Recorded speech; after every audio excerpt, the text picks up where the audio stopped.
Good evening, Packer fans worldwide, and welcome to Two Dads and a Chaz, the Green Bay Packer pod with the Dad Bod.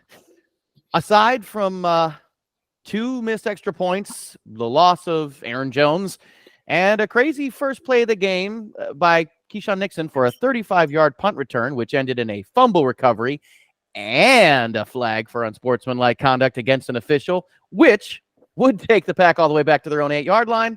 We managed to win, boys. Round of applause. Woo-hoo. Yee-hee. Ah, ah, ah. Arundak-dunga-dunda. Go, Pack. Not only did Love get over 300 yards for the first time this season, but we also saw some huge development for some rookies like Jaden Reed, Dontavian Wicks, and Tucker Kraft. Now, it seemed like the Packers were finally able to stand on their own 2 feet this week, and they couldn't have come at a better time. Let's not forget that they didn't do it all on their own, though. The Chargers did shoot themselves in the foot on more than one occasion. So, tonight we're going to break it all down, maybe leave out some facts. And if you got cheese in your vein, beer on your breath, and Packers in your heart, we salute you, and we say, welcome. Two dads and a Chaz, putting trophies on the wall. Two dads and a Chaz is talking Green Bay Packers football. Not exactly qualified, but answers the call. Two dads and a Chaz, talking Green Bay Packers football. We gonna break it all down, probably leave out some facts. We gonna make some statements that we'll likely regret. Most of gossip and rumors made straight off the top. So crank up the air conditioning, cause it's bound to get hot. Two dads and a Chaz, you know we live it and we live it right. Two dads and a Chaz, we gonna break down football for you tonight. Besides them rings and putting trophies on the wall. Trophies, y'all. Two dads and a Chaz is talking Green Bay Packers football.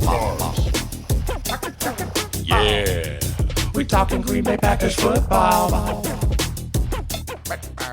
Edelman, how we feeling tonight, boyos? Welcome to Two Dads and a Chaz podcast. I know it looks like we're light by one person, but don't worry. He may join later. I want to say a special thanks to Tyson for making it out. I want to say a big thanks to the Porcelain Prince for making it out today, a.k.a. Trundle the Great. Boys, we actually got away with a win, fellas. Can you believe it? I mean, I'll take it dirty at this point. I don't give a shit. I want to hear some initial thoughts, where you watched the game, if you got to watch the game. I know it's been an issue with you guys lately. I'm just going to go ahead and say it. Mayhew. Tell me about the game. Oh, it was a whirlwind situation over at the Mayhew household. I was fortunate enough, because I have such an amazing wife, to basically split off on Sunday while my daughter slept. I sat down by myself for the first half, watching a Packer game for the first time. And gentlemen, I can't ever remember.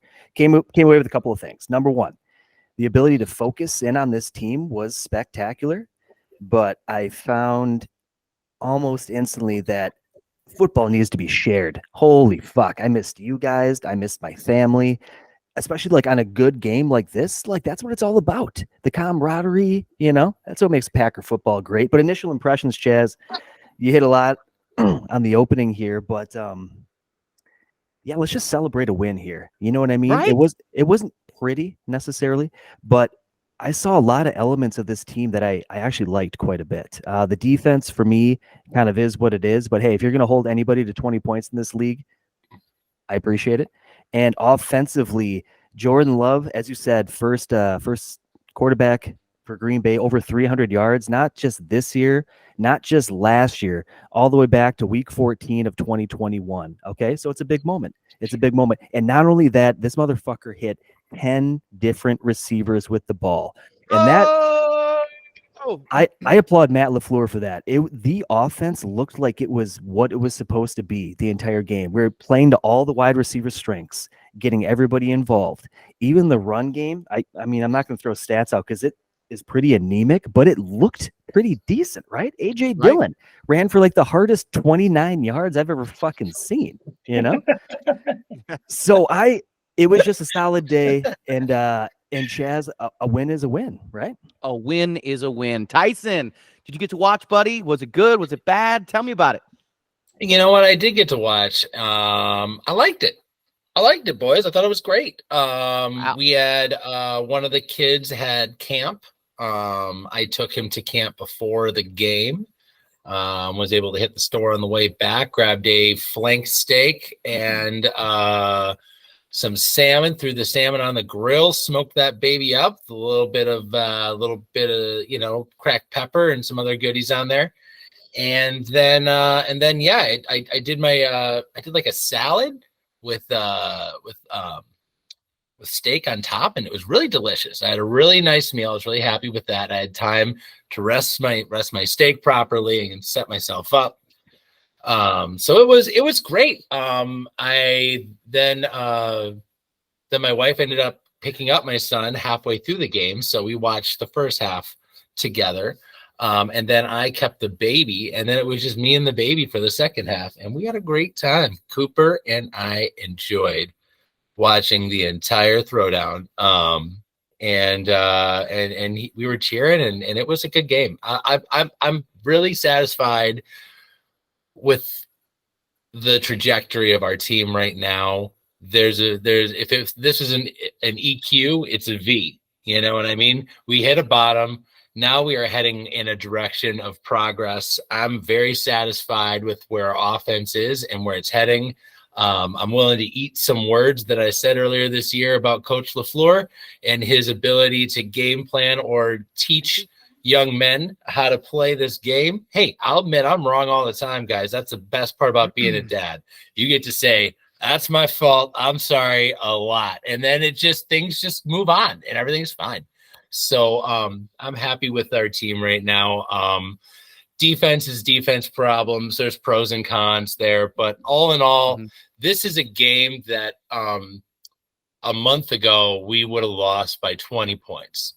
And this is a game that we showed some real growth and stability to be able to pull this off. We had plenty of times to throw this game away, and we weren't that team somehow on that day. So I'm really pleased with the Packers.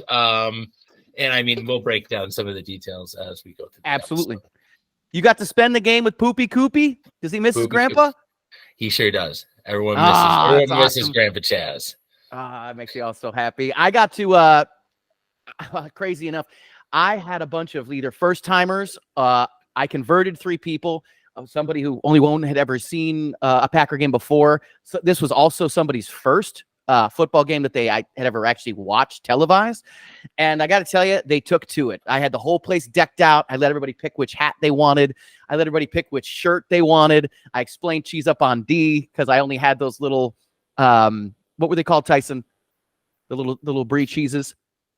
Oh, the baby bellas. The Goudas. Yeah, the baby bellas. I realized I didn't have any cheese for cheesing up on D, and I only had 3 of those, so I had to cut them into like 20 pieces and held on to them like a Catholic priest at communion, not letting everybody eat cheese throughout the whole time willy-nilly because, A, you're not supposed to do that.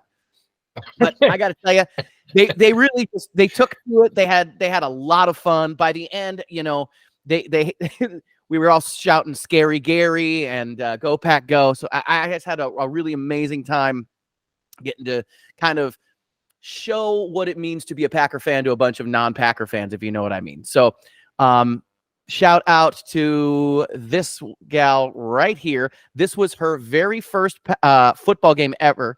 And of course she said, what's the stupid hat?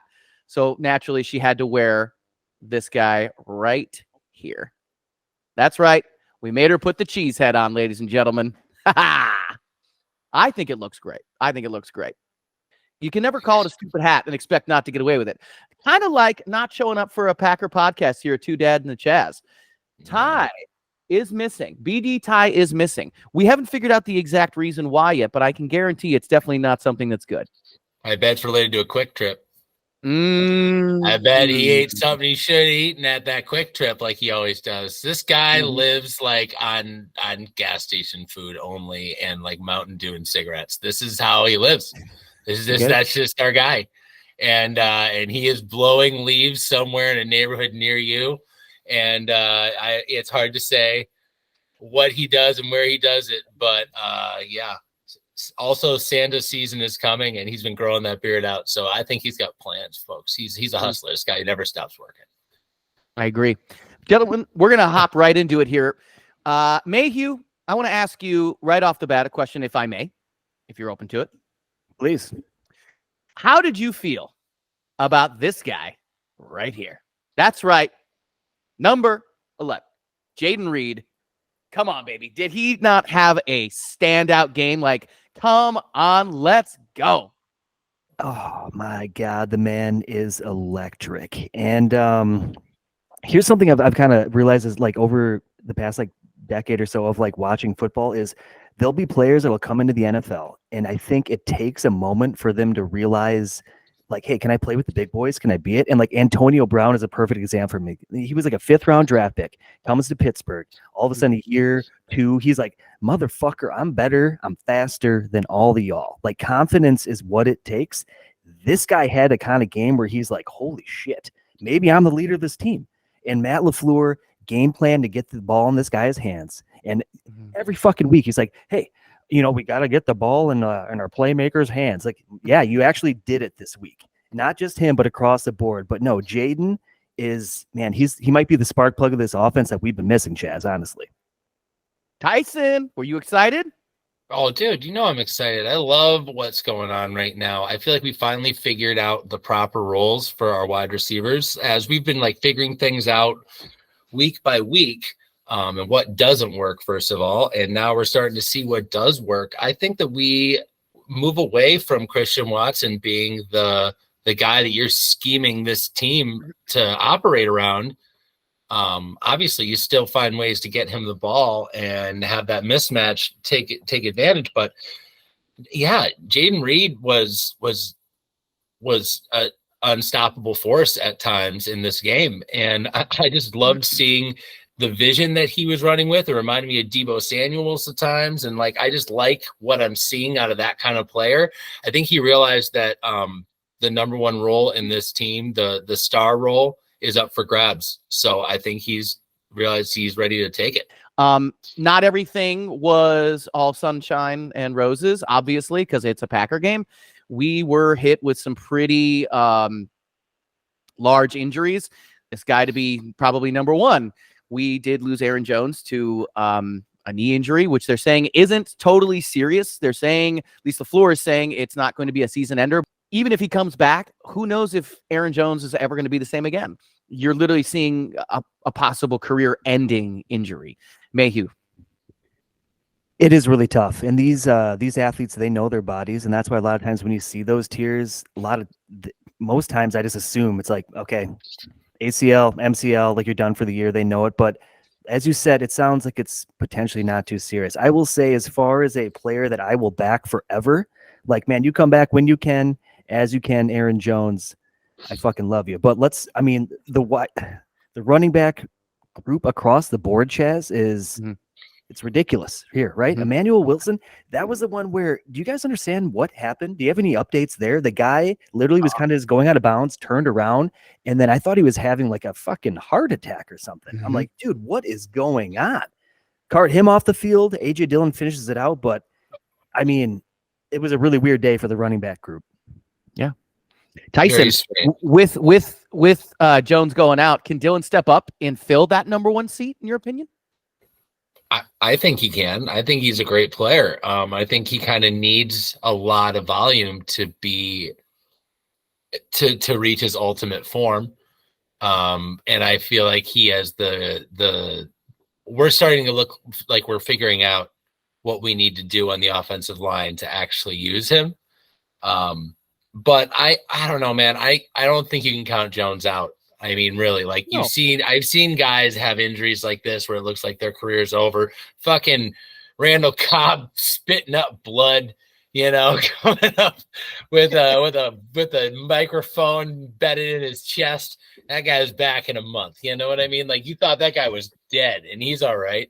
So, like, you never know. If these guys want to play, if it's an MCL tear, I don't really know what it is. It's kind of, we're shooting this a day earlier than usual. So usually we get a little more information in terms of the injury reports, and on a short week against the Lions, there's going to be a lot of information coming out tomorrow. But it doesn't sound like it's an ACL. It doesn't sound like it's something that's like career ending. I think the bigger concern is that contractually, as soon as someone gets hurt like this, you feel for the person, you feel for the player, you find out the severity of the injury, and then you look to the contract. And that's kind of where it gets sad, is because I think that's why he was crying, because if he does get hurt, he knows there's a real probability that was his last play as a Packer. His contract next year is really not a very team-friendly deal. We would have to rework that, or it is a prime candidate for being a cut that would make a lot possible for our team. And if we do have a lot of success without him, the likelihood of that goes up. So I just hope that for his sake, he can get back before the end of the year, and we haven't seen the last of Aaron Jones in a Green Bay Packers uniform, because I agree. I think that if he does finish this year, we find a way to rework that deal and make it a little more team friendly, and he can retire a long-term Packer. Because I think he's the perfect running back by committee kind of back. Again, I don't like giving him high volume where you see what happens. Like he's just not that kind of player. He's an electric weapon, and you want him when you need him, which is late in the year. But like Darren Sproles, like putted along for I don't even know how many years, being injured for majority of the year. So I'm hoping that we can find a way to come to terms to keep him around, and that's not the last time we've seen Aaron Jones, because he's a Packer through and through. And if you look at the stat books, historically, he's becoming more and more relevant. He's becoming like close to some pretty big numbers. So it'd be nice to keep him around for a couple more years, in my opinion. But obviously those numbers aren't going to work if he's going to stick around. So we'll see how it goes. Chaz, I just want to tag on to what he was saying there. So with with Aaron Jones, he made a lot of good contractually, like very, very smart statements, and he's absolutely right. It's a business, and I hope it doesn't shake out like that. And it's interesting what he said about the overall use, because there's a crazy stat about the games when he gets 20 plus touches and explodes. The game after, he drops off a fucking cliff. And I don't have the numbers like in front of me here, but it's like maybe his body isn't built to be that individual. But I did also want to talk about A.J. Dillon. A.J., I know you're out there listening. Mm-hmm. I've said some things throughout the year that I regret a little bit, man. I think I'm realizing more and more each week that the offensive line has given you very little to work with, and you ran like a fucking freight train, bro. Dude. But at the end, like you just said, it was like an immovable object meeting an unstoppable force. You know what I mean? Where they neither one were giving. That's why he wasn't able to, perform. But you're 100% right with that sentiment. And Chaz, it was ugly. It was real ugly. I mean, as far as like rushing, man had 14 carries for 29 yards, average of 2.1. But also in the passing game, which is where I thought he just seemed very natural, good connection with Love. Mm-hmm. He had 4 catches for 32 yards, average of 8. It all seems very small, but he just seemed confident, dynamic, putting it on his back, knowing that he was like the only one on the field. And AJ, I appreciate you, man. You stood out this game for me. I agree, brother. Gentlemen, as we move forward here, we got to talk about the big dog, big dick day player of the game, who outside of Reed is this guy right here. That's right. Our quarterback, Jordan Love, with 322 yards, 2 touchdowns, and a passer rating of 108.5. Mayhew, I got to ask you, man, especially after just talking about this offensive line, pocket protection. Do you feel like the offensive line suddenly just learned how to play and they're holding up for Love? Or is he actually finding his footing and he's getting a little more pocket comfortability, I want to say? What do you think? Chaz, that's a great question. And for me, I think he's realizing what he has in front of him, and it is not like elite by any means, but he's finding ways to work within it and just try to find success. You know what I mean? I know that Joey Bosa went out earlier, incredible outside linebacker for them. But dude, they have a lot. Khalil Mack is there. They had like a lot of talent up front, and so he was, he wasn't comfortable all day long, but he continues to stand in the pocket and just make those throws, knowing he's about to get fucking crushed. Mm-hmm. And I see the stats up here, but what that doesn't show is that he had like a 63.7 completion percentage, one of the highest like he's had all year long. I will take this stat line every goddamn week, and I think we could win. We can win with these numbers. I agree 100%. And I think that moving forward,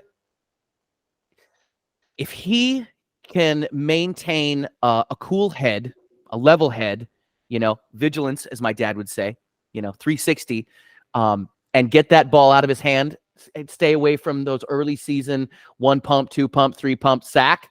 Don't get me wrong. They were able to get to him. There were fumbles in this game. There was a turnover in this game, but I was very, very impressed with his play. Tyson, how do you feel about Jordan? J-Lo? I love what I'm seeing out of Jordan Love. 300-yard game, convincing 300-yard game. Overall, I'd say that this is the most confident I've been in his ability, and how he was playing in time, in rhythm, and then also not in time. Some of the off-time throws he made were very impressive, difficult balls to make. Still, this guy can do it all, but like throw left, which is weird because like everyone can. It's a weird problem to have when He's you can right-handed, throw. so, yeah. He can do all the stuff. He can like do like a 4-step, one hop, fucking sidearm, second throwing window on a line. But you want him to like just throw a regular ball to left. He's like, oh, I don't know. I don't feel Chaz, so he good never with it." learned how to turn left, man. And I that- never learned the deep He's left. not an I don't know. ambi thrower, guys. He's not an ambi thrower. So as long as whoever we're playing is like going to be on the right, we should be fine. I mean, he No, did actually finally connect with Christian Watson for that touchdown. Finally. But still, I feel, and also he did hit that ball and in the final minutes of the game, I think the most dominant catch of the day to Romeo Doubs, which was a very impressive ball. And it maybe it also was just a little short, but it's still really good. Yeah. Really I know. good throw. I know. And I like the He's way that good. he caught it. This is what I want to see I want them to take the picture of Romeo Doubs snatching that ball away. Like it's, like he's stealing a candy bar from There it is. from a store. That I is don't a know. Goddamn And he catchable ball caught it, right there. And he Yeah, wrenched but he it down. rips it away. That's what I want to see. That's the part that's missing. So Mm-hmm. someone's saying something, or he's like passive aggressively showing you this is how you catch and secure a fucking ball, like that, And that was it was really great to see. Really It was exciting to see us out passion maybe the worst defense in the league, but damn it, I don't care who it is. I don't care how bad they are. I'm just glad to see that we're playing with rhythm and passion and timing. Like I don't care who you're playing at. When you're playing on time like that, you could kind of beat anybody. And when you're playing off of time, you could lose to anybody. We've shown that we could really lose to anybody. So like this is good. This is what we wanted. And I want to just feel ask like a quick question. I'm going to let you keep going, Tyson, but are you good? I know you're on your phone now. I'll I am edit on this my out. phone. No, guys, I have a computer that A is Lenovo. from and it's it's got pros and cons, but it has this it's updating right now, which is a great That's great cool. time. I just want to make sure you're okay. It was an excellent choice. You can hear and Good stuff. people, the good people at Microsoft know really when to hit me, and they're like, you know what? I think now is the time. We're gonna force this update. He's been saying later long enough. It's time. So Well, continue your train of thought, brother. Jordan Love, I feel like I was a little hard on the guy. I think I said he's not it. And that was based off of the information and the data that I had to go off of. I'm willing to say that this is what I was expecting after week 1's performance. What the hell are we talking about, Jordan Love? Sorry. Jordan, sweet as always, T-Bone.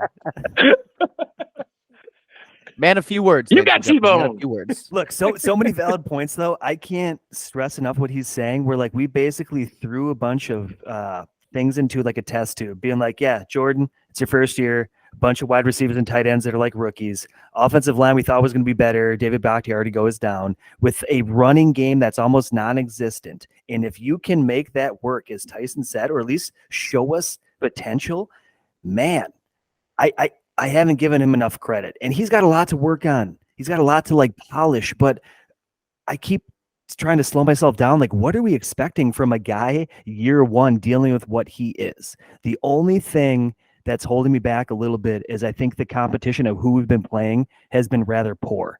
And when we play people that are decent, it kind of shows true colors. But as Tyson said, come just 3-4 days from now, Thanksgiving, if you can go into Detroit and at least make it a goddamn game, because we got embarrassed at home this last time, go in there, start biting some fucking kneecaps, okay? And you turn the tables, T-Bone. You turn the tables. Turn the tables. You serve the turkey, you turn the tables. That's what you do. Gentlemen, I mean, take a look here. This was an interesting post, I thought, because Oh, God it's not- damn it. What is this shit? Are we going to I'm do tell- this? I know I'm not. That's why I thought this Are we was a doing this hilarious right video. now? I'm just saying, look at this. Look at this right here. All right. First, Philadelphia 8-1, Detroit 8-2. You know what I'm saying? Well, now look after number 7, the Minnesota Vikings 6-5. Who's number 8? Who's number 8, Tyson? That's probably us. That's us, buddy. How the Fourth- fuck? I'm just This saying. league is terrible. That's fucking awful. How in the world are we talking I about the playoffs right now? Playoffs? I know. I'm just saying. My This God. when I saw this post today, I couldn't believe it because I'm like, how is this after? We're not the Cowboys, all right. After one game of winning, we can't say we're going all the way. You know what I'm saying? But Yeah. you got to take your I'm win where pretty you sure can. I'm pretty sure that's exactly what happened. Like, if you go back, Chaz, at this point, I want you to roll back and find that episode 1 where Ty literally said, "I'm Super Bowl, baby. We're going all the way." After we beat the Bears. You gotta beat him off. You gotta beat him off. You gotta beat him off. Like, we have Jordan Love to navigate us through that, and I trust him. I trust him to do it from what I've seen so far. I love what I saw. I did. The energy again, the diving, the catching, the sliding, the going for it. I get yelled at for drinking cottage cheese straight out of the container, dude. So we literally said exactly what you said we didn't say. Continue. Look, gentlemen, as a guy that last week too, I'm just like loss. Top 5 draft pick. Let's go. You get one win, and I'm like, yeah, you know, I don't know. We got something cooking here, maybe. Yeah. This sausage is starting to taste pretty good here, right? It's a good mix. Yeah, it's pretty. I'm not saying we're even close. You know, I don't know if we're there, but I like how quickly our tune changes with just a little bit of juice. You know what I mean? Look, that's fair. That's fair. You can't be like in a crowd like they're always. You've been at games, you know. I will never boo like my own team, but I can't manifest energy if you guys are playing like shit the entire game. You know what I mean? You got to give me something. I mean, I'll take scraps and I'll turn it into, you know what I mean? But Yeah, I hear you. That's not okay. I don't know. I feel like you're there to support the team. We all have expectations. We all, feel like we're entitled to a certain level of success. But when someone's struggling in any profession, yelling "boo" has never helped a person even one time in any other profession. I don't know why we're like, this is gonna work for these guys. They just need. I know they're like, look, we came out of that first half, we got in the locker room and we got booed by our fans, and that's when we really decided to turn it around. Well, Yeah, I'm gentlemen, gonna try now. working in the service industry, can you imagine like somebody like orders a donut from you, Tyson, and all of a sudden they take one bite, they throw it on the ground, and they just start booing you from the other side? Like Oh, that would not work in oh, I would society. really consider what that donut must not be very good. I'm gonna really make a better donut now. I thought I was doing a good job. I guess. Turns out you weren't, Tyson. No, not at No all. way. We talking Green Bay Packers football. How's it going, you fucking stupid fuckers? Great to see you, Shane. Welcome back. Welcome back, brother. Thank you so much for having me. As always, pulling me out of the woods during deer season. I'm fucking here, and I can't wait to just get digging down deep into the pack and the roller coaster ride, which is this 2023 fucking season. Hell yeah. Let's get into it. So Shane, how are you feeling about Jordan Love right now? You into this? You liking Jordan Love? You still want that backup? Well, everybody knows that I'm into Clifford, and I'm not talking about a big red fucking dog, okay? I'm talking about number 8, you stupid fuckers. But I'll be honest, I was maybe jumping to a little bit of conclusions, and I might be wrong about the Love guy. He's got it going on sometimes.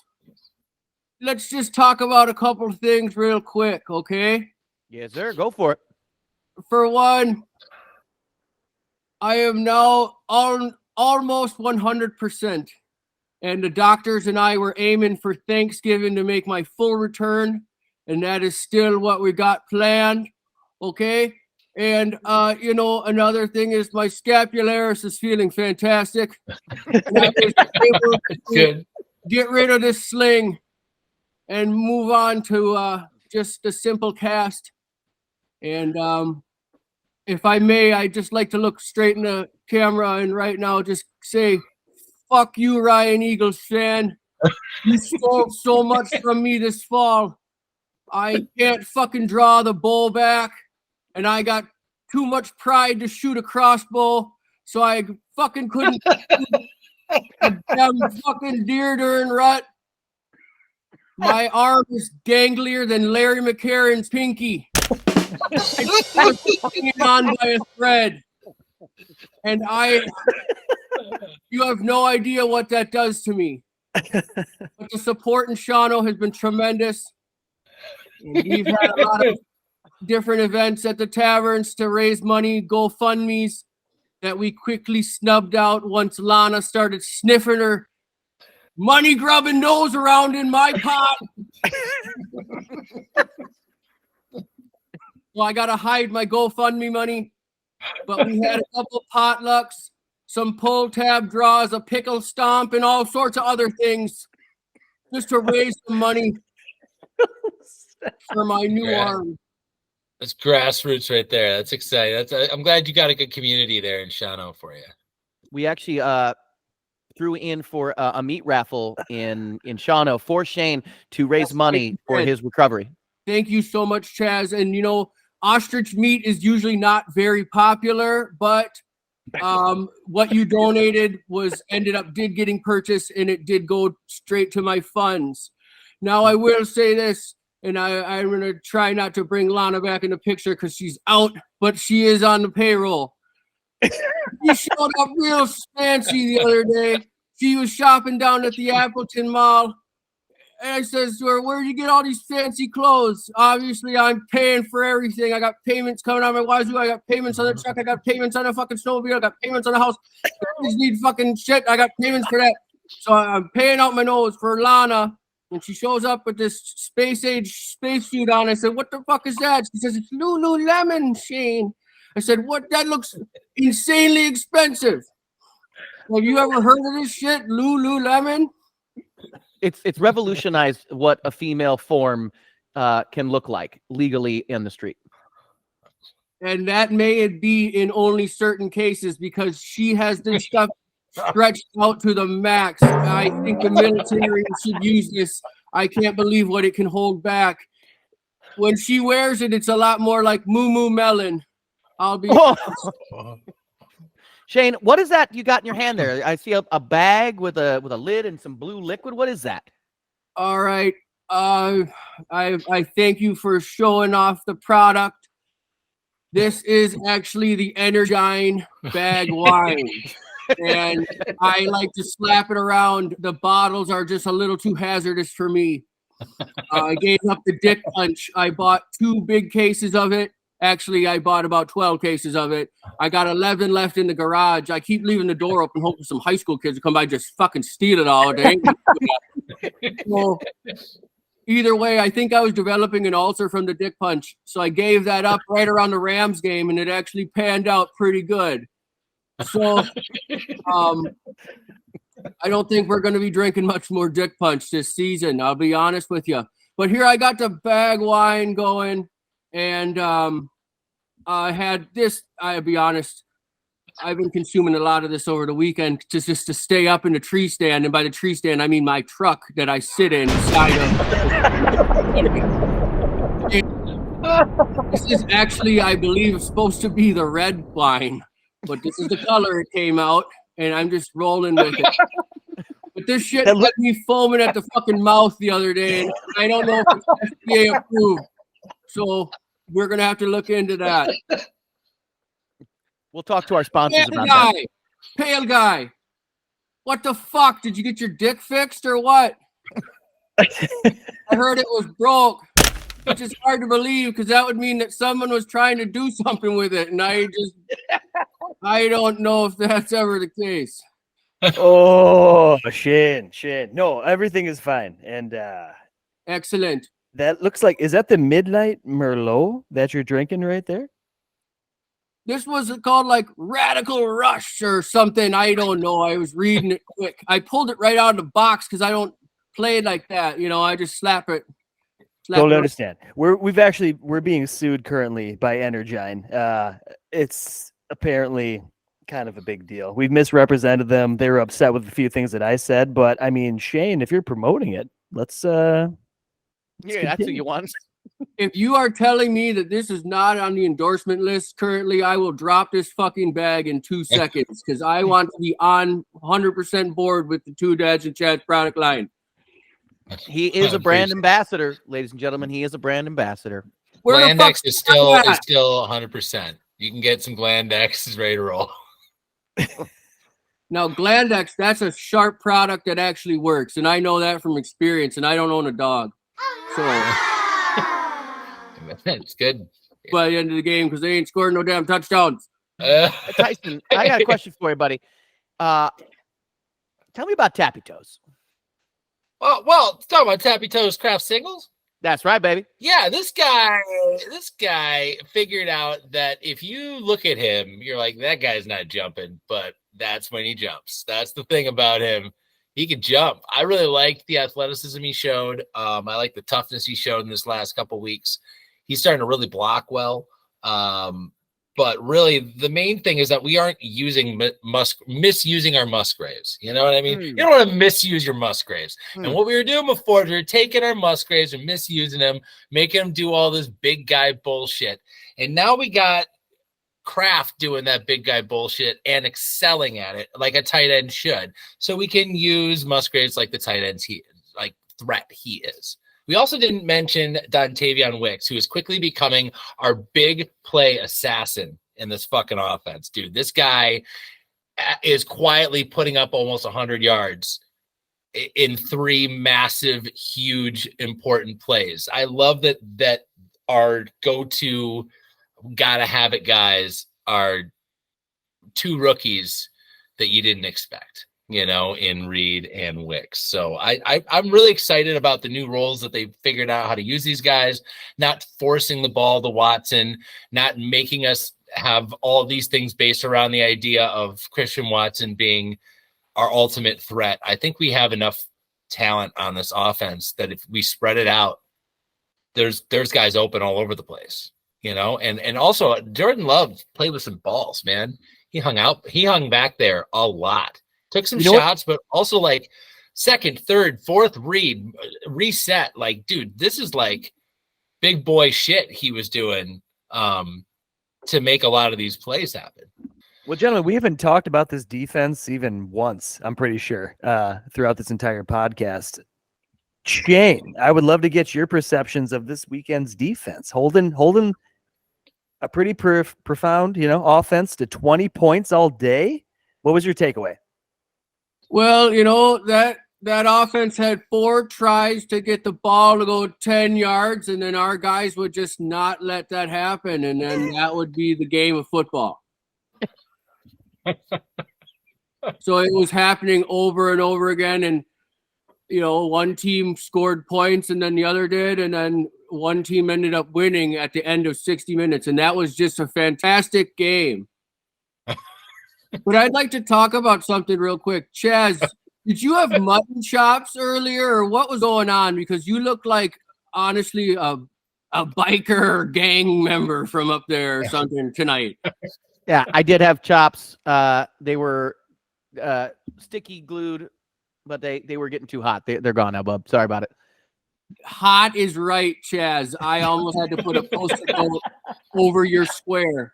I always put a post-it note over the pale guy's square because he's just unenjoyable to look at. But tonight, I almost put one over yours too. I'd I almost appreciate that, brother. Mark Murphy's face in the pale guy. Almost, but he's a ginger, and we all know how I feel about that. I'd also like to just give some thanks. Thanksgiving is coming up, and I'm just so thankful that I get to know you guys and that there are no redheads on this show tonight, because I was worried about that. And my agent said, "You walk your ass out of there if there's a fucking ginger tonight." We talking Green Bay Packers football. I would say this defense as a whole is like a shitty employee that like has good days, and then you think maybe we're turning a corner, and maybe there's something, maybe it's not so bad, and then the fucking all the shit comes back again, and you're like, oh, that's right, they fucking suck. I don't know why I expect them not to suck. And then when you're about ready to let them go, someone gets sick. And they show up and they have a pretty good day. And now you can't let them go because you need them, one. But two, they're doing okay. And maybe they're all right. And then they fucking let you down again. They suck again. So, I'd say that is a situation we are in with the defense. I like parts of it. I think that we are succeeding in certain areas, but it's frustrating to watch. Us make mistakes in different areas, and it's not really even on the players. I feel like we're putting them in a position to fail a lot of the time, not in a position to succeed. And when we put them in a position to succeed, they surprise you. And all in all, I'm not super disappointed in the defense at all from last week. Again, this is a terrible team. Caveat, throw that out there. But I like a lot about what happened last week. But we also got to remember that, if they catch three of those 6 drop passes, this game is we lost this game by 14, 18 points. You know what I mean? This team made a lot of mistakes. And we beat a team that made mistakes, which is good. And we got pressure and we did what we were supposed to do. And certain guys look great. Where's this Devontae Wyatt? What happened? Where's this fucking guy? He looks incredible this week. He's taking down running backs. He's chasing guys down from behind. He's getting pressure up the middle. But the week before, and the week before that, it was pretty rough. So it seems like I'd say inconsistent is understatement. So it's frustrating for me to actually believe anything I see in this defense that's positive. And it's also impossible for me to be that surprised when we look like we have no idea what to do. We're just going to let them run right through us, So that's my spot on the defense. Yeah, a couple takeaways for me was Quay Walker being back. Dude, for me, this individual is the future of our defense. He is the only guy that walks around with an anger and tenacity that is in on every play. I don't even care if he gets penalties. I need somebody on that field that is scaring people, putting people in the right positions, because some of these other cats, look, Devondre Campbell, I think, was fun for a hot moment, and maybe he's injured, but he's not a difference maker at any point. Chaz, you just had up Kenny Clark. That play was nasty. He's been a little bit quiet all year long, but man, he definitely penetrated a lot more this game. I was really, really impressed by him. I think just what I came away with was that our safety position needs to be completely revamped in the offseason. Darnell Savage, I know he got hurt and he had some flashes, but I think we need to approach that in a different way because actually I'm not upset with what we have going on in the front seven. I'm really not. And if Jair is healthy, Valentine, like these guys can kind of like grow together. You throw something on the back end and it's legit. It's legit. And look, we shred Joe Barry all year long. Man, you hold him to 20 points like the Chargers. Yeah. Like, what do you want me to say? And Tyson, you know what I think it is? The problem that this defense is having is there's no turnovers and there's no fucking sacks. Like maybe one a game. Rashawn Gary will like make a splash play, but we're not getting in the backfield. We're not getting turnovers. And so, I mean, we're holding them down, you know, but like on 3rd and long, it's like, they complete it, or it's just not enough It to be seems like dynamic. if you want to look at it from a panoramic view, it seems like our goal is just that, to not let them get 20. Like, I feel like that's almost like the entire defensive strategy, and we can change anything we need to not let them get 20. And like, that seems to be the only thing that they can consistently say. Other than that, it seems like we're totally terrible at a different thing every other week. Like, it is really not a consistent problem on defense. It is a lot of problems consistently happening all over the place. And for the guys that are coming in at the safety position, not an easy position to play, by the way, they have really great moments, and then they just can't handle the moment of it being their job. Maybe for a minute they can like feel the energy, you know, and then Owen starts making a lot of mistakes, and it's like, fuck, this guy definitely is not it. So it's hard to build. I feel like we're starting to find the right players at this point in the year and figure out who's who and what's what. And I feel like every team does this, where you like have to kind of burn through some guys to figure out who's gonna be a difference maker on this back half of this season. And it takes some guys playing themselves out of jobs. And I feel like we've done a lot of that. And I would certainly like to see some of the evolution happen here. Like Sean Ryan, right? Can we talk about him? He had one drive with Sean Ryan at guard. I just got to throw that out there. I know we're away from offense right now, but we had one drive with Sean Ryan. It was a touchdown drive. You got to have this guy in over John Runyon. He's been struggling all year. I don't know what we're doing with our center. I can't tell you how many times I see a slow motion breakdown of a play, and this guy's just like high-fiving the, like nobody's there. He's in ready to attack, nothing. And it's just really crazy that we haven't made some changes in those two areas. But it feels like the right guys are on the team, and we're starting to figure out where to put them, which is late, but interesting. You know, guys, similar to like the battles internally that the Porcelain Prince is currently going through, we just need to find our identity, okay? It's like, if you're going to be a numbers guy, you cut your hair like Peyton Manning, you wear a fucking sweater, you wear a nice shit, and then we listen to you, okay? You don't just get to just try to be edgy, You're either going to be Garth Brooks or you're going to be Chris Gaines. Those are your two options. You don't just get to fucking make it up as we go along, okay? So, and that's what I would just like to just kind of say is I'm starting to get the twitches from this wine, that is for sure. But I just want to just kind of say, we just need to find out who we really are, and how you do that is you just play 60 minutes of football, you guys. That's just that simple. You go one game at a time. There's no such thing as I and team, you just play out there, and sometimes 110%, broken dick and all, you just go out there and you rehab and you get better and you improve, Like when I wanted my shoulder to get better, I looked to Aaron Rodgers and what he was doing with his ankle and his Achilles. Maybe you need to call Dennis Rodman or something and figure out what you got going on, pale guy, and figure it out. But hey, guys, seriously, I swear to God, if I drink any more of this fucking wine, I'm gonna foam at the mouth and eject right out of my steel toes. I swear I can't do this anymore. So I'm just gonna leave you with this piece right now.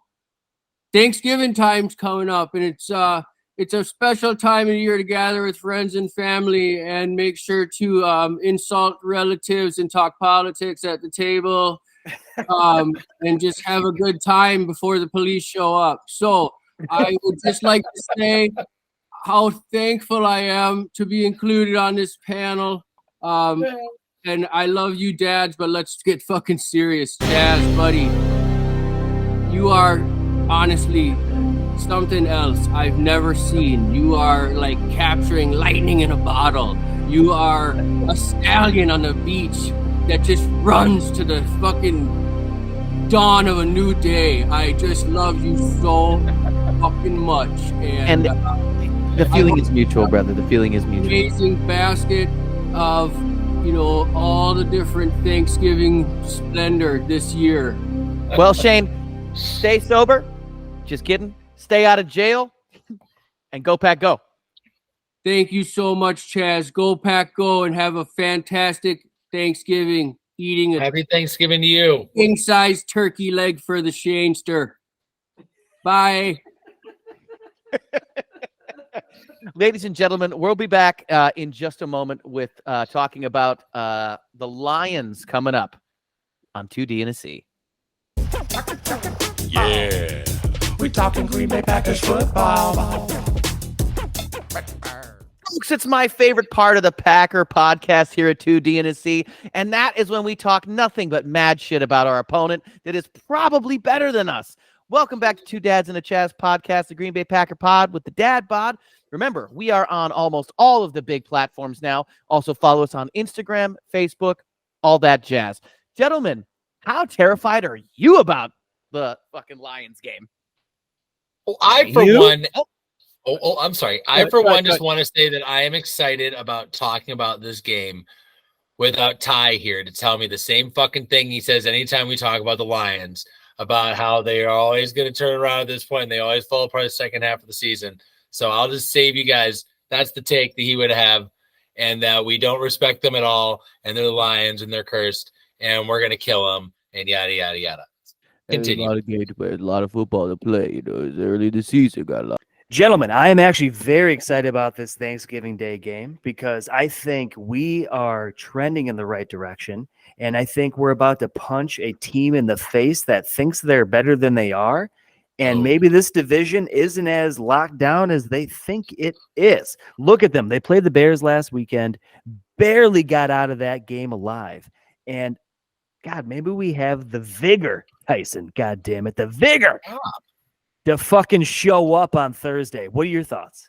I think if they found a comically slipping penguin on the ice the last time we played them, and they pushed us down, felt real big and tough about pushing down a cute little penguin. Yeah, he's just trying to have a sweet little penguin day. Here comes some fucking meathead listening to Metallica, start pushing penguins down. Well, fuck these guys, all right? I'm tired of it. We're gonna do this one for the Penguins, guys. That's what we're gonna do. We're gonna go out there and we're gonna win one for the fucking Penguins because I'm tired of these Lions drowning everybody they see, okay? Biting off the kneecaps, pushing down on the little Penguins. I am done with it. Guys, you're right, Mayhew. These guys have gotten too big for the little lion britches. I think that they think they're already in the playoffs and they can just kind of coast through this half of the year. Here's what else I think. I know. They planned their ass off to play us the first time. They planned a whole off season on how to beat the Green Bay motherfucking Packers. And we looked past the Lions as a tradition. Is what we do. We had other plans that week. We had, we had to get the leaves and move some stuff around in the garage, and we forgot. Lions! We gotta come and plan for Lions. We'll just work on one thing. So I'll tell you what they're not going to do. They're not going to plan that way again. They're going to run that same game plan that dominated us when we played them last. They completely caught us off guard. And I saw LaFleur's shiny, shimmering little eyes when we got beat by them, and he had a different kind of tear, a frustrated man tear. I'm not crying because I'm sad. I'm crying because I'm mad kind of situation. Okay. And now I feel like he's gonna give them something special because they gave us something special, embarrassed us at home. I think LaFleur has every intention of returning that favor. Also, we play this team two times on a short week. That's a weird coincidence in 1 year, you know? Yeah. Weird. But yeah, I don't know. I feel like there's you're right, Mayhew. There's a lot to look forward to. There's a lot of hope here. Because on paper and based on how they've been playing, seems like the Lions have figured out how to win and how to get it done. And they're at home and they're definitely feeling themselves. This would be a great opportunity to serve up a little dick punch. You know, that's what this is a prime time. If you're Matt LaFleur and you want to come in and slap someone right in the middle of the party and have the record skip, well, this is your chance. You go be the belle of the ball. Remind them who the pretty girl is. It's you. Now that's a fucking statement. That's what I'm talking about. Damn. And with that, ladies and gentlemen, good night. I'm just kidding. No. That was a hot take, brother. Well, sometimes I get excited. When you got nobody to interrupt you with a deep voice, you know what I mean? That's what did it, right? I know. Even though that is an amazing hot take, there are a couple things we have to be realistic about, and that is protection for Love during this game. Yeah. Because obviously we're going to have He's done for. there's gonna be a lot of pressure, mainly from this guy right here, Hutchinson. I mean, he looks like a goddamn asshole, but goddamn, he doesn't play like one. Looks like a fucking guitar pick. Don't stand a fucking chance. Look, Tyson said it so clearly. They game planned for us that first go around so cleanly. They knew us fucking inside and out. They played against all of our weaknesses, and we crumbled in the finest of fashions. And I now actually believe in Matt LaFleur more than I ever have. Like, look, we're not going to get embarrassed. I'm not going to say we're going to win. Okay. But I think, look, he got kicked in the dick too many times to be like, I can't do it no more. Okay. He's like, I need to motivate this team, and he's finding a way, I think. I mean, dick trauma. So like, this is your wheelhouse. Guys, I told you, it's a bag of spaghetti. It's fine. It's fine. We're sew it up. Yeah. It's not a big deal. Jesus Christ. Can we move on?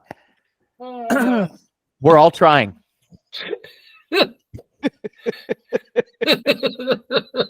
No, man. You're no, right. no, right. Tyson, before you go on like a 10-minute run. Just let me speak for like half a second.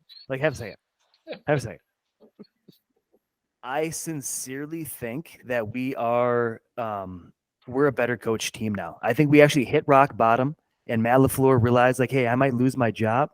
Potentially. I don't fucking know. But he seems different on the sidelines with his coaching pattern, with what we're doing here, where I think he realizes what he has. How do I make the most of it? And how do I take it to fucking, dude, Thanksgiving, everybody that plays on this day realizes, coaches, players, you are under the fucking spotlight, and we are the first goddamn game of the day. So what are you going to do? Are you going to go out there and just kind of like, well, I guess we're going to lose the Lions? Like, God damn it, no. We're going to fucking catch them off guard. We're going to fucking smash them in the face. Yeah. That's in my head. I feel like Joe Barry's like, look, guys, we're going to play like 10 to 15 yards off the line, okay? And we don't want to give up the big play, all right? But we can't give up 18, 19 points. We cannot give up over 20, no matter. Just let them run. Just let them run. It doesn't matter. It'll be fine. Don't give up 20. Talking about LaFleur, he was literally quoted himself, like at the very opening of his press day after the game. Sorry. LaFleur was literally quoted at his press conference after the game saying that, thank God the defense bailed him out at the end of that last game for his quote unquote conservative calls.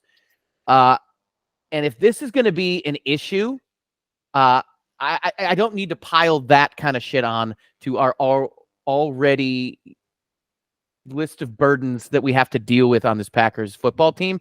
Guys, how do we feel about that? I mean, there's some accountability there, which is, he likes to say the same 10 things at every press conference. Tyson, I know you know, but a little bit of accountability there made me at least feel like he's moving in the right direction when he knows that was a major mistake he made, as opposed to just like, well, yeah, we did it and we came up and, we just got to be ball hogs and we got to, he's a war daddy. Mayhew, do you think that this is going to be a recurring problem we have? Because the last thing we want to do is lose this game because of shitty play calling in the last 2 minutes. Look, I can say this. When you are in those kind of situations, everybody's sitting there like watching you. If it doesn't go right, or if it does go right, if it goes fucking wrong, you are judged. Okay. So I sit back and like, no matter what Matt LaFleur does, if it's successful, you're fine with it, which it was, right? Like we managed to win that game. But when you're not, everybody puts you under the fucking microscope, Tyson, right? Yeah. You yourself included.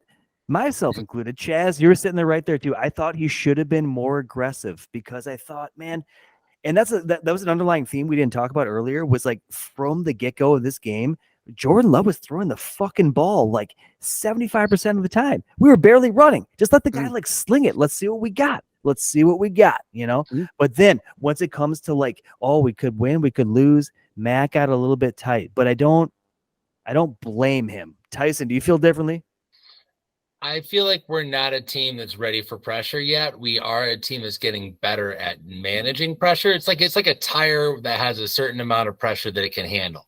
But like at a point, it just starts like kind of leaking a little bit, So I feel like we're finding the leaks. We're making it a little better each week. We can hold a little more pressure, but like these big situations, right now, it seems like it shatters. It doesn't, and we're getting better. We're getting better. I don't know. I'd like to believe that Matt is playing chess here, that this is like part of a much larger scheme. I used to give Coach Mike McCarthy way more credit than he deserves, maybe, of this long-term strategy of front-loading shitty play at the beginning of the year in terms of play calling, making guys do things they're bad at that you're going to need later. So you get a guy that was like an F or a C- at something, get him up to a passable grade, while still not looking very good. Then the second half of the season, you play towards all those players' strengths and you use those situations when those strengths aren't working. They have experience in that. I used to believe that was something that McCarthy was doing. And if that's what we're doing as a coaching strategy, then I'm kind of loving what LaFleur is doing. And I want to believe that's where we're at, because that's really the best case scenario. Worst case scenario is that, we're like, at least we're getting better, but it's not going to be good enough when the pressure gets real against teams that are ready to choke you out and fucking win, and the Lions are the perfect test of that. They proved that the last 3 times we played them. They are not fucking around. They are coming to fucking kill and get it done. And if we aren't serious about winning, we're going to get embarrassed a 4th time in a row. I don't think that can be an option. Yep. You're absolutely spot on. And I think that's like an underlying theme for me is, look, this year, I'm not calling it like a wash. You know what I mean? It is what it is, but why not just put your team in continuously different situations? You know what I mean? Whether it be like the end of the game, it's like a 2-minute drive from your fucking 10-yard line. Like, what do you have, Jordan? Like, let me call the plays. What do I see? Like, why are we playing timid in those moments is my only thing, because when it comes go time, when you are in a playoff game and you have Aaron Rodgers and then you fucking kick a field goal against San Francisco, all these things like add up where it's like your team needs to be prepped, because we can talk about it all day long. You can get in a room and talk to your team and be like, well, if it's this, down in distance and like when the game's on the line and when there's like a minute 30, that's fucking fine. But this team, as young as it is, if they don't live it, they'll never fucking execute it properly. And that's been a problem all year long. Yeah, absolutely, Aaron. And that's the thing about wisdom. You can't explain it to somebody. You can't teach it. You have to learn it. You have to experience it. You have to believe it. So a good teacher has to let the student fail, has to have somebody. We all come into any new skill or whatever hoping we're naturals and giving it a shot. And sometimes we are. Sometimes we have this natural ability. But when you really become a master of what you're doing, it's figuring out what you can't do, what you're bad at, what you're great at, and like how to get better at the things you are bad at. Sometimes you don't know how bad you are at things. And maybe the reason why we are playing so timid at the end of these games is because he's showing the team, you guys aren't ready. You aren't ready for these moments. I'm going to do the safest thing for you guys cracking, not to fail, to make this fail. And he's not going to give them those big moment plays that could leave us really vulnerable, that are also probably way better plays to call.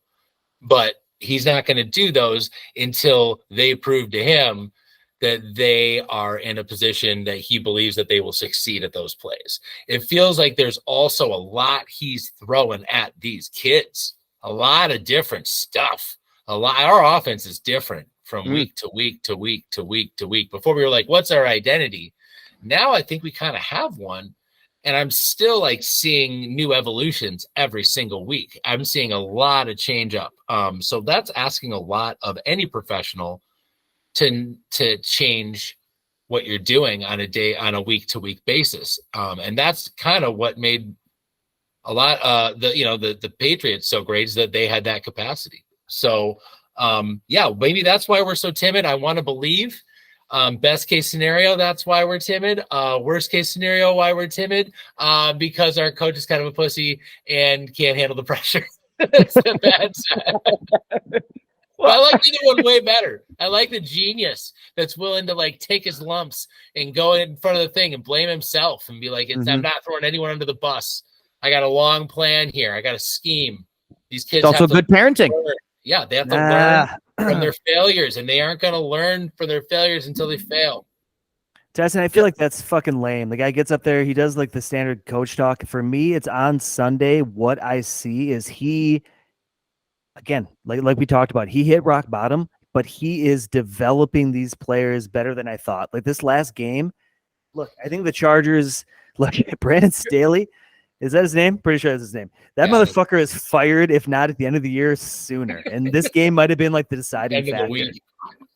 It is the amount of talent he has on this team to like continue to play the way they do is criminal. So yeah, he'll probably be out. But you play who you do, you execute how you do, and I just felt something better today, man. I'm actually really excited, gentlemen, about fucking Thursday. I'm like, maybe I'm wrong. Maybe we get fucking annihilated. I just don't think that's going to be the case. I think you're right. I think I'm also just super chazzed. That's right, jazzed for this game. And I think the only thing that's going to ruin it is actually having family members over. Like that is the only thing that's probably going to be shitty. Only if you don't have the right cheese, Chaz. And I know you're capable. Now I've got, for this one, I got the smoked Gouda ready to go for this one. It's going to be a big dick day. But as far as keys to success, I want one offensive and defensive key to success from each one of you. Mayhew, can you right now, offensively, what is one major thing we need to see from this team offensively that will help us win? A key to success. Guys, it's like easy pickings here, but the offensive line was an embarrassment. That first round, Jordan Love had 0 time to throw. We looked fucking dysfunctional. All 5 of those cats, whoever is on the field, because I know we like to rotate left tackles. Really smart tactic there, too. Just kind of like keeping people on their toes, you know? But if those guys can just keep Jordan upright, and maybe produce some kind of like a run game, that is a huge difference, Jazz. That is like, and what would be a defensive key to success? My opinion is that we need to lock in on Laporta and Amon St. Brown, which is like, hey, as a defensive coordinator, like, hey, they're 2 stars. Let's kind of lock in. It doesn't work that way, but We also, sorry, take that back. We need to stop the fucking run game. I'm willing to give up chunk yardage in the back end. We need to stop the run, Joe. Barry, I know you're listening, you piece of shit. Tyson, keys to success, offensive, defensive. Well, these guys are another team where play a lot of cover 2 deep shell, sometimes 3 coverage. This is an opportunity for us to have a tight end off and win. I think that we've shown that we're starting to see some blossoming of these 2 rookie tight ends, and I think that if I were Matt LaFleur, I'd come with a lot of action in that department. It's going to give you a lot of quick opportunities to get the ball out of Jordan's hands and attack this team where they're going to be vulnerable, which is right up the seam. I'd love to see Mayhew. I can't take anything other than what you said and follow it with our offensive line has to punch first. We have to be aggressive. We have to beat the line. We have to get a push. If we don't get a push and we are playing off our heels, this team is probably going to beat us. Like, And we that crowd really too, man. That have crowd to. too. We have to fucking at least stand up. We cannot be getting moved back all 5 of us. Like, we have to fucking find a way to beat this defensive line, which is super doable, man. We've done it against some of the best that play the game. So there's no reason we can't do it this week. So I'm hoping that they put Sean Ryan in and let him start. I'm hoping that they held him back to this point, and he said, I'm going to save this guy for Detroit. I'm going to get him a little warmed up, we can feed him just a little bit of blood in the water. He's starving. He wants to eat. Yeah, that's tactical. Release him on the Lions, and we'll fucking Leon let this guy. We will fucking break him in half with our guard of, that's been training for 2.5 years, just waiting for an opportunity to play or whatever. I'm hoping just build in the hype. Chaz, Yeah. can we pull this picture of this orangutan Matt LaFleur picture down, please? Oh, Yeah. yeah, sure, buddy. Yeah, no worries. Okay. No worries. I sometimes forget that they're up there because I'm on like 9 screens at a time. But absolutely, brother, for you, anything. Except a raise. Defense are one thing. For a key to success, I'd say pressure. We need to get pressure on this slow fucking statue of a quarterback. We're letting him sit back there in the pistol and just fucking carve us up. Like, we have guys that can't be stopped. We got 2 of them. You know what I learned last week, guys? Yeah, I learned that Lucas Van Ness, when you put him in a 3-point stance, you put his hand in the dirt, that fucking dude is unstoppable. That dude will lift a fucking truck and throw it into a dumpster. Like, he is really strong. Us putting him in a 2-point stance, that means like that elephant kind of slumped over bullshit. That's what Gary's great at. That is not what is best for Lucas's game. If you put him down in the dirt like a defensive end, that dude is going to push whoever is blocking him back. And same with Gary. So you have 2 guys that will get a push. And we have at least 3 of our 3 linemen. One of them needs to come with their fucking big boy pants on and be able to get penetration. But I think that we need to figure out a way to get pressure from different areas. Quay, I'd like to see him playing behind the line of scrimmage in the run game. I like what I'm seeing from certain players against the run on the defensive line, particularly Wyatt had a handful of plays in this last game that looked like he cared. But I would love it if we got some serious pressure and penetration. And we need to win the lines. And this team will this cat will fall into its place. You know what I mean? This kitty will go and then like go hide under the fucking couch. Because let's not forget, like, this is football and you should be able to beat fucking anyone. That's how they beat us. So like, let's not, if they're better than us, then let's fucking beat them. That should be motivation enough. Tyson, it's mentality. And like, Campbell has basically convinced his entire team that they are like elite in this league. And look at their record. Absolutely. Why can't we do the same? It's about one-on-one. That's not our message to the team. Our team message is like, listen, kids, we will get there. But if you keep not doing what I'm telling you, I'm gonna turn this car around. You know, we can go back to doing what wasn't working 4 weeks ago. I will crash this thing into the fucking tree if you do not tell, don't do what I tell you. I don't know. It doesn't. And feel we got chocolate milk for everybody, but only a few actually, not everybody. There's a couple of regular milks on the back end. Okay. Yeah. So I no, but I hear you, man. I'd like to see us fucking out coach this and out. If we're Captain Scheme a lot, all right, you go to fucking Matt LaFleur's house, and Captain Scheme a lot is like, I will scheme you, the schemiest scheme you've ever seen. And then you get this fucking Metallica fucking guy in a old Ram fucking truck Bronco knockoff, just rocking out. No with his fucking sleeveless, bass, all tweeters, just treble, just bird in your ears, This guy's out coaching you at Scheme a lot? Come on. No. You take the fight to him. God damn it, coach. You better be watching, because I know he watches. I know he's up all night. Tyson, as you said that, I'm like, man, Scheme a lot.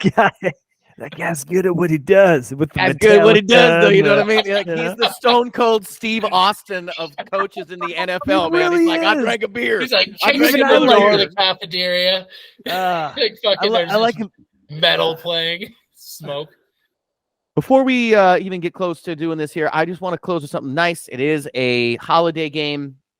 What is the staple coming out of your household for Thanksgiving, Mayhew? What is the dish? I think it's gonna be a charred Brussels sprouts with Riesling plumped cherries and then a touch of Parmesan. Tyson? We're bringing the mashed potatoes. Oh, shit. Yeah. No, this is an odd year, so we are heading south, and so I'm so excited about this game that I'm going to wake up real early, get the family in the car, get on the road so I can get to the place where we're to Illinois and see our family and get settled into and finding wherever the television is. And And Illinois is beautiful this time of year. Chaz, you've seen it. God, it's great. Anyway, Gents, I'll be rocking Chaz's famous Chinese sausage stuffing. Don't worry about it. It's delicious with the pork rind topping. That's a nice touch. Gentlemen, final thoughts. Mayo, I would like you to go first. I know. Before we do the hashtag. I know you would. No, I get so fucking pumped up during these pods, but I just got a feeling. Motherfuckers. 24-23. The Packers pull this out like in the dirtiest, fucking grungiest win ever. Like, we take it back from them, and all of a sudden everybody's like, oh my God, the Packers are back in contention. Oh my God, are the Lions like out of the loop? We don't know. 24-23.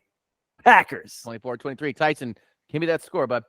I think we're gonna have 27 points, and I think that the Lions are gonna have 25 points. I think this is gonna be a weird game. It's gonna go to an overtime kick from us to when we're down by 1 point to win by 2. I think this is gonna be a tough, hard-fought battle. It's gonna put hair on our chest and be a statement game and an opportunity for us to prove to not only the league but ourselves that dude, we can fuck up anybody. So don't count us out, because we definitely have the right players, just not all at the right time. If we can get it all together, man, if not this time, then fucking why? Because this year is not about that. This year's about fucking proving what you are, man. Be a fucking man. Take care of business, guys. Right. And if you do it on that stage, okay. Now, gentlemen, real quick. First touchdown of the game, I am going Tucker Kraft. Wild shit. fuckers. Tiptoe. T-Bone, where you at? I love that pick. I think first is gonna be AJ Dillon. AJ Dillon, I think, is going to be breaking 100 yards for the first time this game. I think he's going to get 3 touchdowns. I think this is going to be a big game for him. I think he's going to be a thorn in their side because they're going to be worried about the other passing game, that they're going to forget about how great our running game can be. And it's still going to be a secondary thought, guys. Even if it's working, we're not going to go to it. Okay. But it's going to have a really high percentage of success. And I think this is going to be a historic game for Mr. AJ Dillon. Yes. Love it. I'm going to go ahead and say it's a 27-21 Packer win. First touchdown is going to, I'm going to have to go with War Daddy, Jaden Reed. I want to see a lot more coming out of him. And gentlemen, as we close this out, we're going to close it with our classic Fuck the Lions hashtag, right? Oh, yeah. More coming out of your word, Ed. Yeah. 3, 2, Is that intentional? Like, No, it just comes at him. It's just how it works. It just says it. fuck the Lions. Lions, fuck. Lions. Man, we always fuck them Lions, man. Come on. Nothing's changed. Two dads and a Chaz putting trophies on the wall. Two dads and a Chaz is talking Green Bay Packers football. Not exactly qualified, but answers the call. Two dads and a Chaz talking Green Bay Packers football. We gonna break it all down, probably leave out some facts. We gonna make some statements that we'll likely regret. Most of gossip and rumors made straight off the top. So crank up the air condition, cause it's bound to get hot. Two dads and a Chaz, you know we live it and we live it right. Two dads and a Chaz, we gonna break down football for you tonight. Besides them rings and putting trophies on the wall. Trophies, y'all. Two dads and a Chaz is talking Green Bay Packers football. Yeah, we talking Green Bay Packers football.